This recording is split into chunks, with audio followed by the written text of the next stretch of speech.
សូមស្វាគមន៍បងប្អូនទាំងអស់គ្នាបាទវីដេអូនេះខ្ញុំនាំបងប្អូនទៅមើលការកែច្នៃថ្មីរបស់ខ្ញុំមួយដែលខ្ញុំយកពីដៃអត់ចាយទេបាទនេះគឺជាកញ្ច្រែងអាំងសាច់បាទដែលវាច្រេះដាច់អត់ទៅហើយខ្ញុំយកវាមកច្នៃធ្វើជាឧបករណ៍ជាងបាទដែលកែច្នៃវាក៏ជាផ្នែកមួយនៃការជួសជុលម៉ូតូដែរបាទហើយសង្ឃឹមថាបងប្អូននឹងចូលចិត្តគាំទ្រកុំភ្លេចជួយចុច like follow ដើម្បីទទួលបាននូវវីដេអូថ្មីបាទសិនជាពេញចិត្តនៅវីដេអូនេះ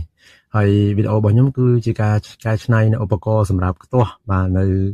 ខ្ជូងបាទហើយងាយស្រួលទេបងប្អូនបាទគ្រាន់តែកាត់ឲ្យយើងពុតទៅតាមដំណើរហ្នឹងទៅដើម្បីងាយស្រួលនៅក្នុងការដាក់ខ្ជូងព្រោះខ្ជូងខ្លះគឺវាមានខ្សែវែងយើងងាយស្រួលដាក់តែខ្ជូងខ្លះខ្សែខ្លីគឺយើងពិបាករើអីខ្ទាស់បាទហើយគឺខ្ញុំខ្ទាស់បែបនេះបងប្អូននេះបាទងាយស្រួលទេខ្ទាស់ម្ដងមកខាងបងប្អូនបាទមិនរវ៉ាទេយើងមិនចាំបាច់មានអ្នកជួយទប់មានអីគឺយើងអាចដាក់បានម្នាក់ឯងនេះបាទគឺយើងសង្កត់មកយើងដាក់ទប់ទឹកខ្សែហ្នឹងមកគឺយើងចង់ធ្វើអីទៅក៏បានងាយស្រួលទេបងប្អូនបាទហើយយើងដាក់ខ្ជុងដេចូលមកអធិស្ឋានបងប្អូនបាទដុំ glitter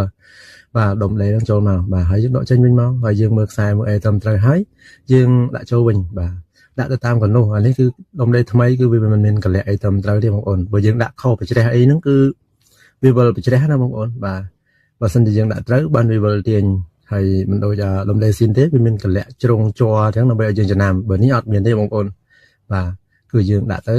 គឺយើងត្រួតពិនិត្យយើងចំណាំខ្លួនឯងពីដំបូងមកឬដាក់ទៅអត់ចេះខុសទេហើយនៅពេលដែលយើងដាក់ហើយដើម្បីការពារនៅពេលដែលដាក់ចូលទៅវីដេខុយគឺយើងត្រូវការឈុតសាកតែម្ដងតែឥឡូវយើងទៅឈុតសាកជាមួយខ្ញុំបាទគឺយកគុយបាទយកមកយើងសាកទៅបាទ